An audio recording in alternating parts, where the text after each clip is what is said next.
Hi everyone, this is Anam. Welcome to PhD jobs and admission. तो आज के इस वीडियो में हम सीयूईटी 2023 एग्जामिनेशन के लिए पेपर 1 जो कि आपका रिसर्च मेथोडोलॉजी होता है, तो रिसर्च मेथोडोलॉजी के इम्पॉर्टेंट एमसीक्यूज डिटेल में एक्सप्लेन कर रखा है मैंने। तो उन एमसीक्यूज को यहाँ पर हम डिस्कस करने जा रहे हैं, किस तरीके से आपको एमसीक्यूज पूछा जाता है। काफी सारी यूनिवर्सिटीज में, काफी सारी गवर्नमेंट प्राइवेट यूनिवर्सिटीज में ये क्वेश्चन पूछे गए हैं। तो इन क्वेश्चंस को यहाँ पर आज के इस वीडियो में मैंने एक्सप्लेन करने की कोशिश करी हूँ सिंपलेस्ट से सिंपलेस्ट लैंग्वेज में, ठीक है।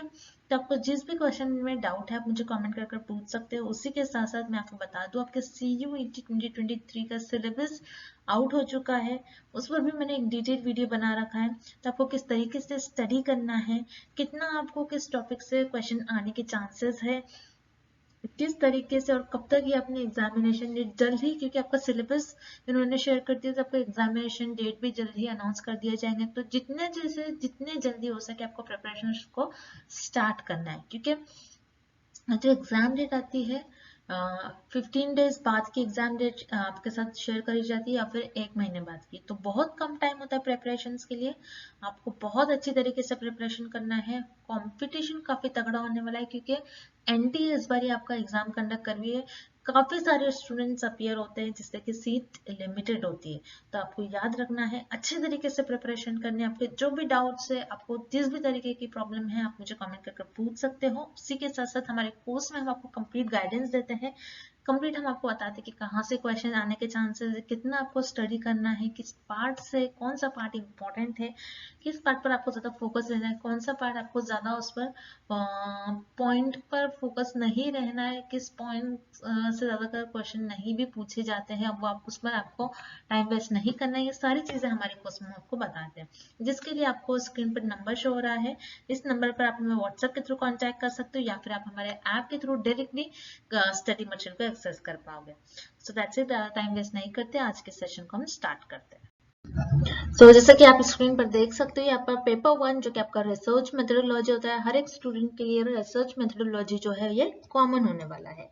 तो रिसर्च मेथोडोलॉजी के लिए, जैसे कि आप स्क्रीन पर देख सकते हो, हम ये सब कंटेंट आपको प्रोवाइड कर रहे हैं, जिसमें आपको वीडियो लेक्चर्स देखने मिलेंगे, जो कि थ्योरी प्लस एमसीक्यूज दोनों वीडियो लेक्चर्स हैं। हम आपको यहाँ पर वीडियो लेक्चर्स के थ्रू आपके कॉन्सेप्ट्स को क्लियर करवाएंगे। देन मॉक टेस्ट, हर एक मॉक टेस्ट में 40 एमसीक्यूज है। इस तरीके से आपके मॉक टेस्ट में 400 एमसीक्यूज यहाँ पर आपकी प्रैक्टिस हो जाती है। देन नेक्स्ट नोट्स काफी इंपॉर्टेंट है, बहुत सिंपलेस्ट वे में हर एक पॉइंट्स को यहाँ पर मैंने एक्सप्लेन कर रखा है।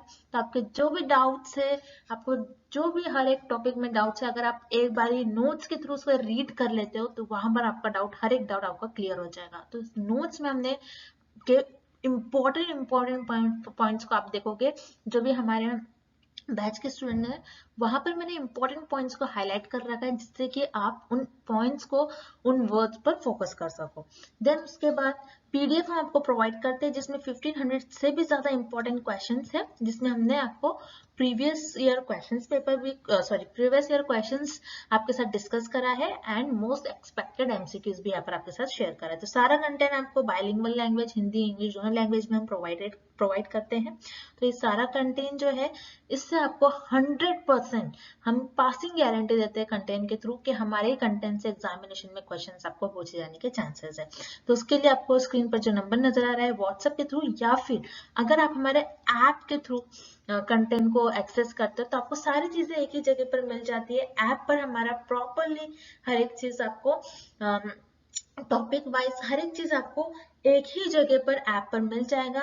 आपके पास एक्सेस होगा, आप जब भी चाहो वहां से आप रीड कर सकते हो। आपके सारा कंटेंट आपको एक ही जगह पर ऐप पर इजीली अवेलेबल होगा। तो ऐप के लिए लिंक भी हमने comment section as well as description box में आपके लिए लिंक प्रोवाइड कर रखी है हमारे ऐप पर, तो आप वहां से डायरेक्टली कंटेंट को एक्सेस करिए।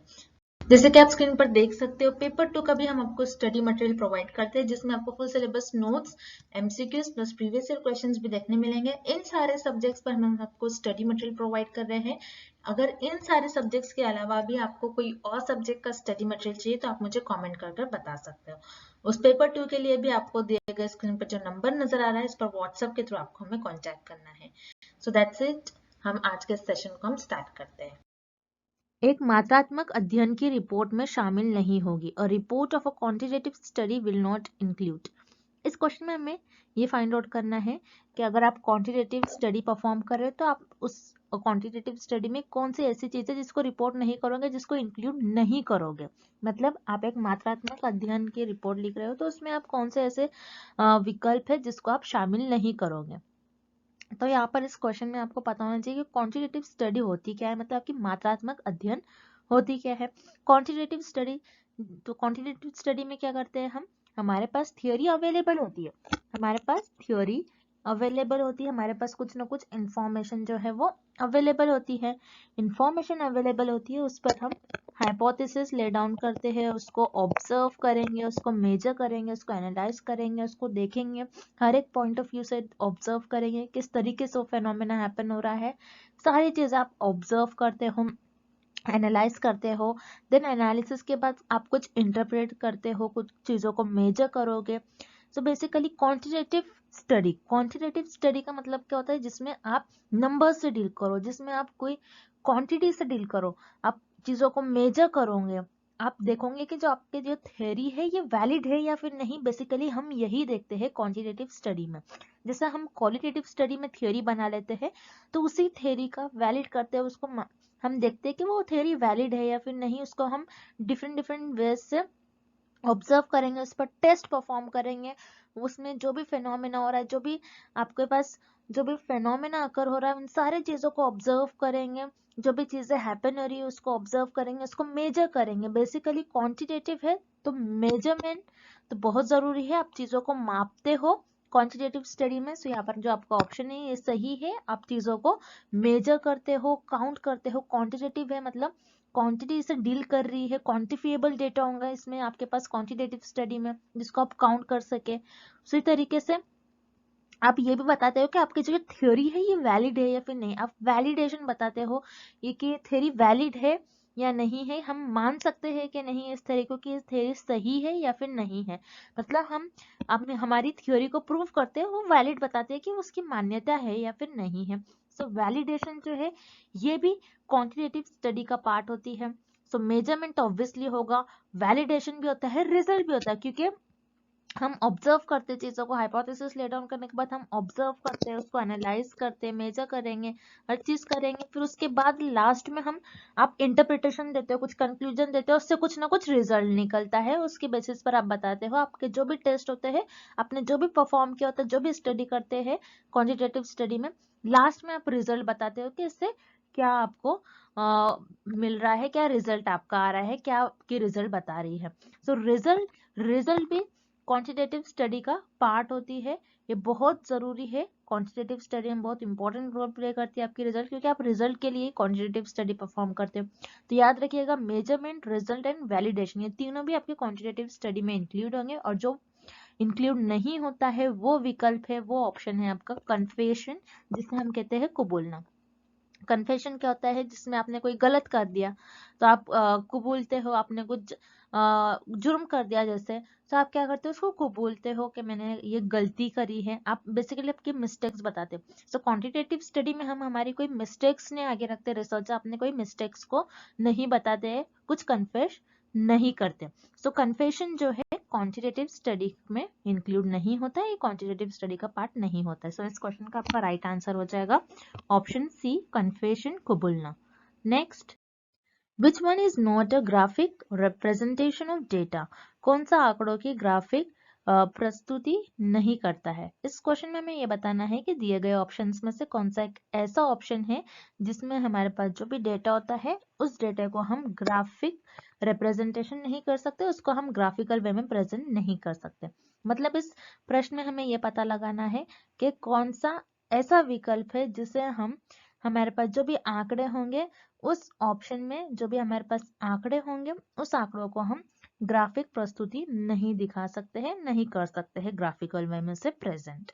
सो याद रखिएगा histogram, bar chart and frequency polygon. So इन तीनों को भी हम ग्राफिकल वे में प्रेजेंट कर सकते हैं। अब हिस्टोग्राम, बार चार्ट और फ्रीक्वेंसी पॉलीगॉन ये दिखते कैसे हैं, तो हम इस डायग्राम के थ्रू समझते हैं। सो ये है आपका हिस्टोग्राम। हिस्टोग्राम कुछ इस तरीके से दिखता है, जिसमें जो बार्स प्रेजेंट होते हैं ग्राफ में एक दूसरे से ज्वाइंट होते हैं, मिले हुए होते हैं। जैसे कि आपको बस डायग्राम याद रखना है, आपको मैटर नहीं देखना है, बस आपको डायग्राम याद रखना है। हिस्टोग्राम में जो बार्स होते हैं एक दूसरे से मिले हुए थे। जैसे फॉर एग्जाम्पल यहाँ पर हम देख रहे हैं नंबर ऑफ एम्प्लॉयज, कितने एम्प्लॉयज एक कंपनी में काम कर रहे हैं, और सैलरी, उनकी सैलरी कितनी है, थाउजेंड्स में हमें सैलरीज गिवन है। अब जैसे कि इस डायग्राम से देखकर हमें यह पता चल रहा है ग्राफिकल वे में कि कितने लोगों की सैलरी कितनी हो सकती है।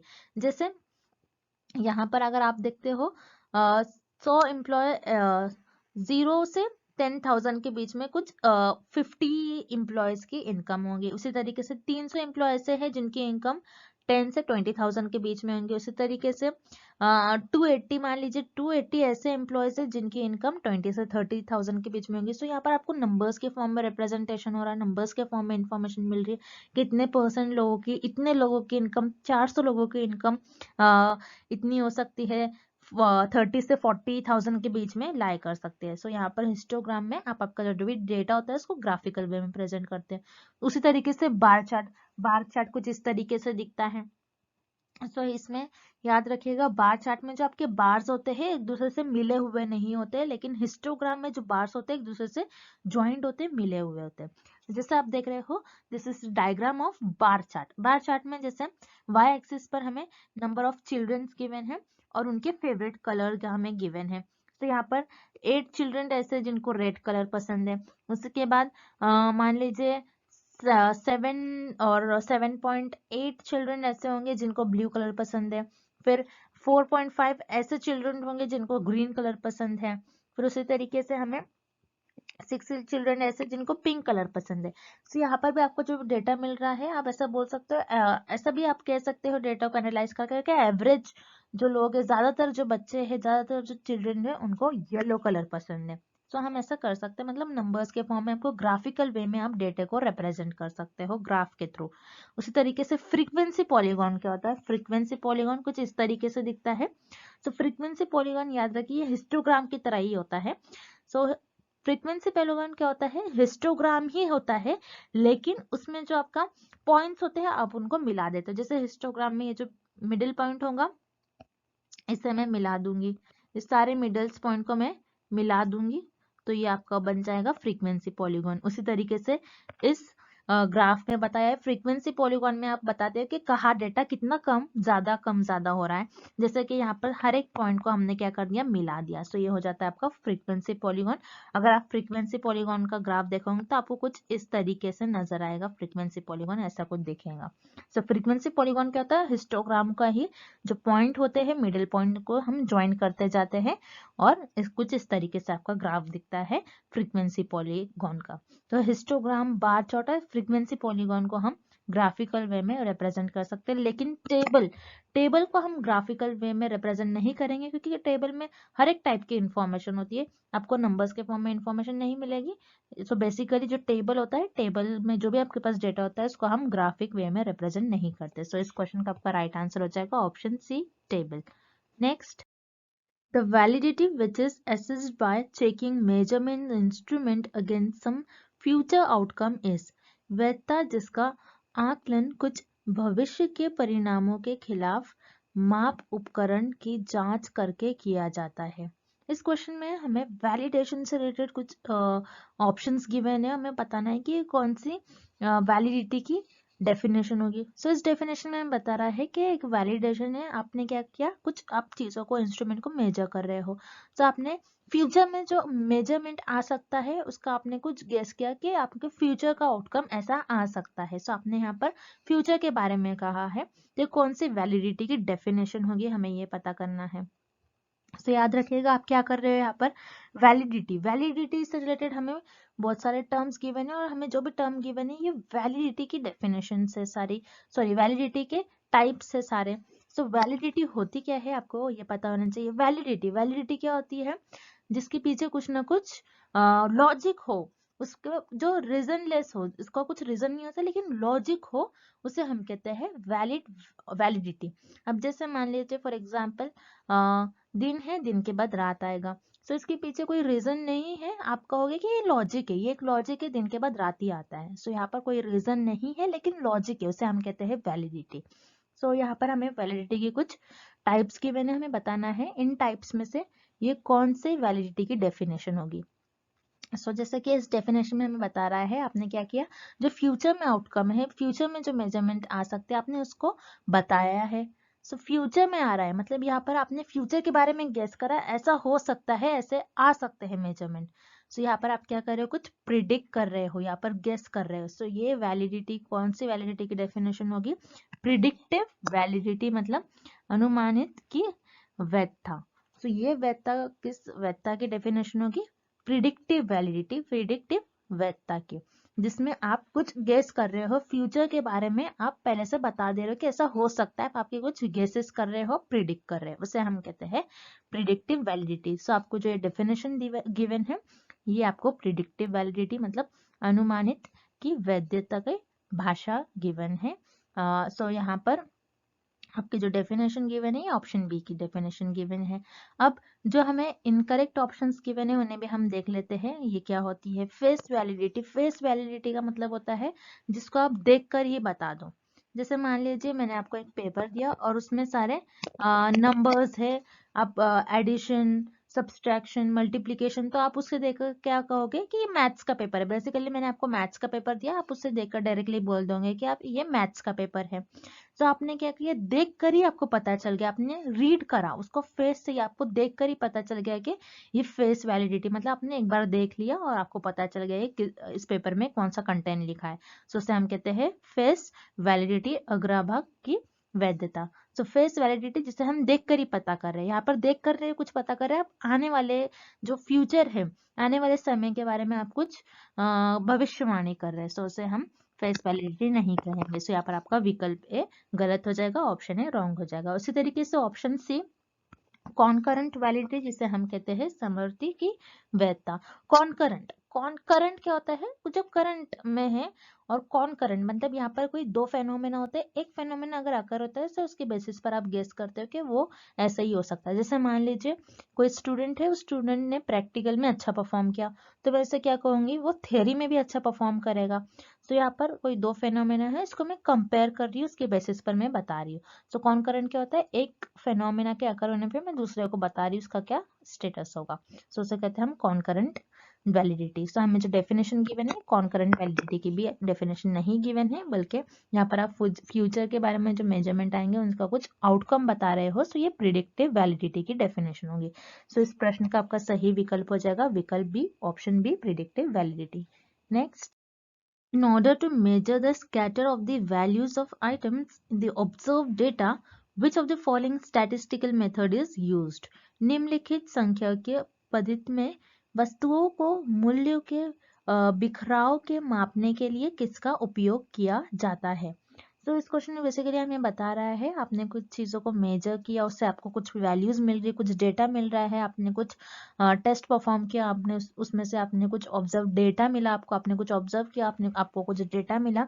सो उस डेटा के आपको स्कैटर फाइंड आउट करना है कि वो डेटा कितना फैला हुआ है। स्कैटर का मतलब होता है कितना वो डेटा जो है फैला हुआ है, कितना वो डेटा जो है बिखरा हुआ है। तो डेटा कितना बिखरा हुआ है उसको आपको मेजर करना है, उसको आपको मापना है। तो उसके लिए आप कौन सा स्टैटिस्टिकल मेथड यूज करोगे, कौन सा स्टैटिस्टिकल टूल को यूज करोगे आप। मतलब जैसे मान लीजिए आपने एक पॉपुलेशन है, उस पॉपुलेशन में से आपने कुछ लोगों को चुन लिया जो कि आपका सैंपल बन गया। सो आप मेजर कर रहे हो, मान लीजिए आप पॉपुलेशन में से ये देख रहे हो कि कितने लोगों की इनकम, यहाँ पर जो रहने वाले हैं, इस पर्टिकुलर सिटी में रहने वाले लोगों की इनकम कितनी है।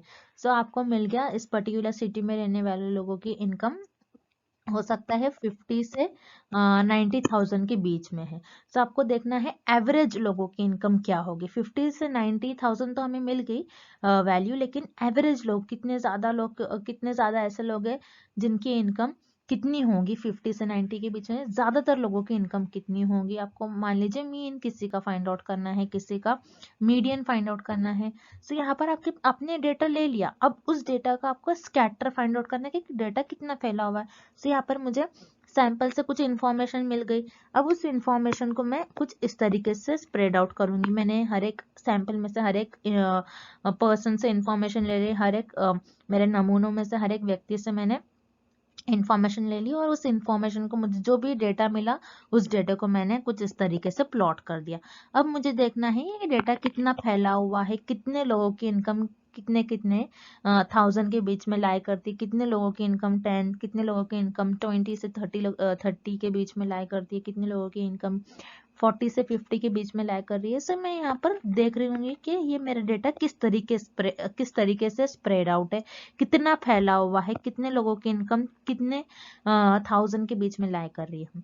सो यहाँ पर मैं देख रही हूँ कि मेरा डेटा कितना स्प्रेड आउट है, कितना फैला हुआ है। जब भी आपको कितना फैला हुआ, स्कैटर, ऐसा कुछ क्वेश्चन में वर्ड दिखता है, सो याद रखिएगा आप मेजर ऑफ डिस्पर्जन यूज करोगे।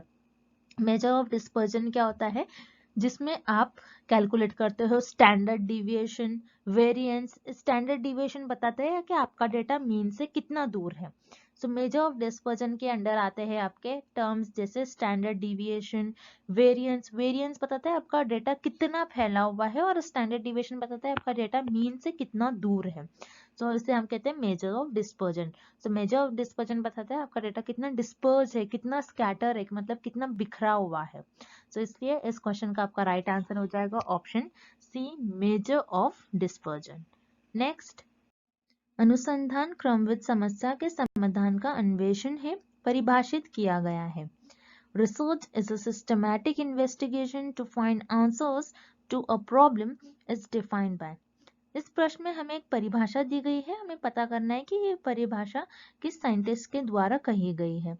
मतलब इस क्वेश्चन में हमें एक डेफिनेशन दी गई है, हमें ये फाइंड आउट करना है कि ये डेफिनेशन किस रिसर्चर ने इस डेफिनेशन को दिया है और किस रिसर्चर की डेफिनेशन है।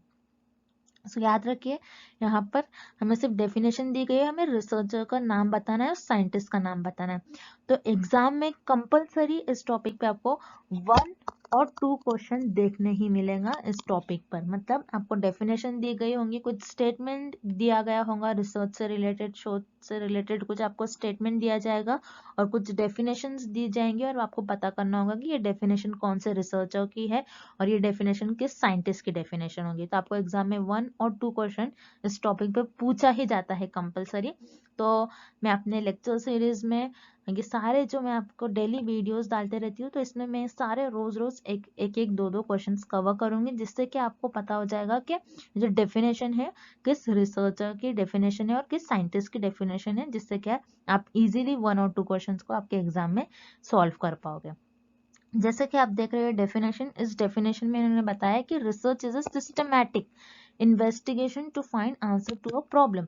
मतलब रिसर्च एक हम रिसर्च में बेसिकली किसी भी समस्या का समाधान निकालते हैं, मतलब किसी भी प्रॉब्लम का हम सोल्यूशन निकालते हैं, किसी भी प्रॉब्लम को फाइंड आउट करते हैं, उनका सोल्यूशन, उसका आंसर फाइंड आउट करते हैं।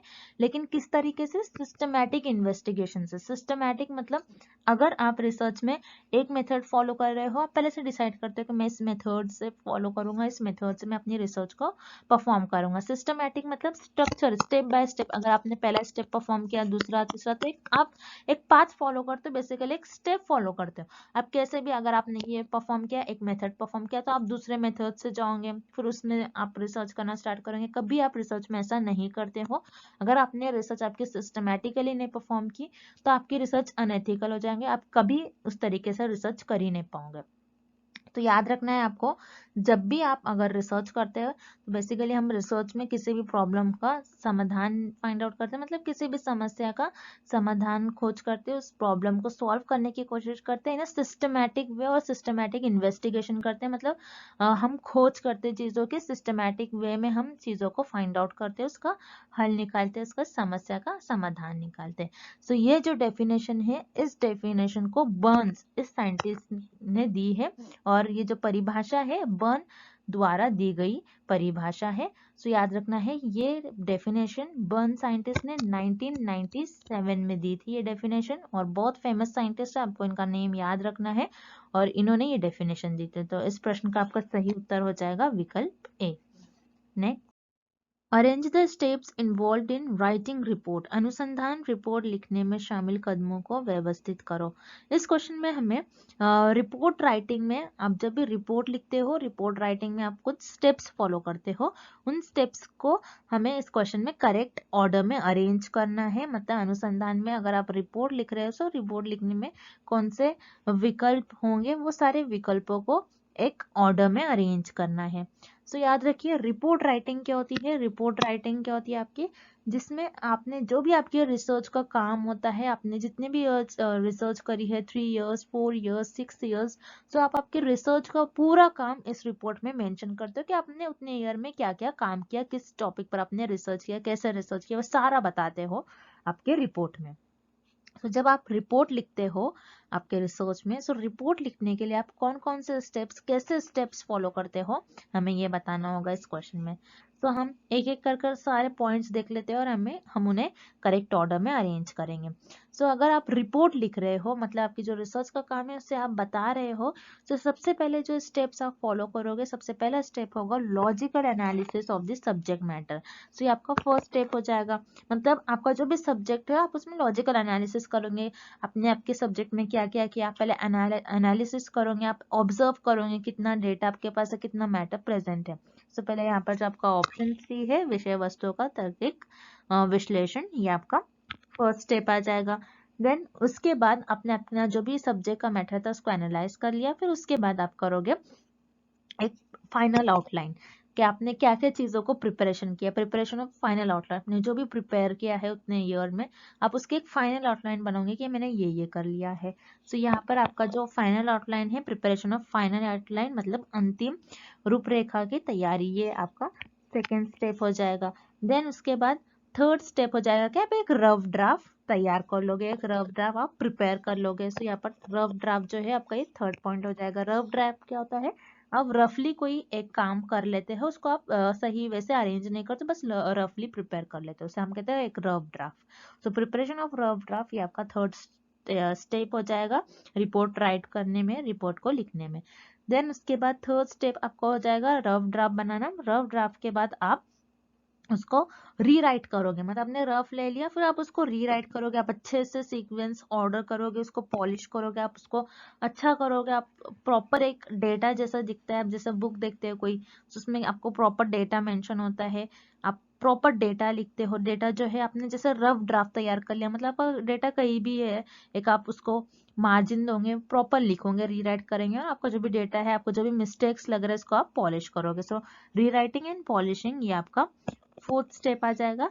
एंड फिफ्थ स्टेप आपका लास्ट स्टेप हो जाएगा राइटिंग दी फाइनल ड्राफ्ट। मतलब आपने रीराइट करोगे, आप उसने आपको आपने जो भी डेटा है उसको पॉलिश कर लिया, रीराइट कर लिया, और आप एक लास्ट में आपका फाइनल ड्राफ्ट बन जाएगा उसके बाद।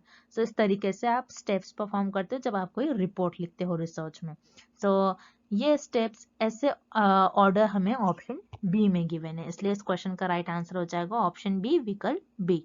Next, An empirically verifiable observation is अनुभविक सत्यापनीय अवलोकन होता है। इस क्वेश्चन में हमें बेसिकली एक डेफिनेशन दी गई है, एक परिभाषा दी गई है, और हमें पता करना है ये परिभाषा किस विकल्प की परिभाषा होगी। मतलब एक डेफिनेशन दी गई है और हमें पता करना है कि ये डेफिनेशन किस ऑप्शन की डेफिनेशन होगी।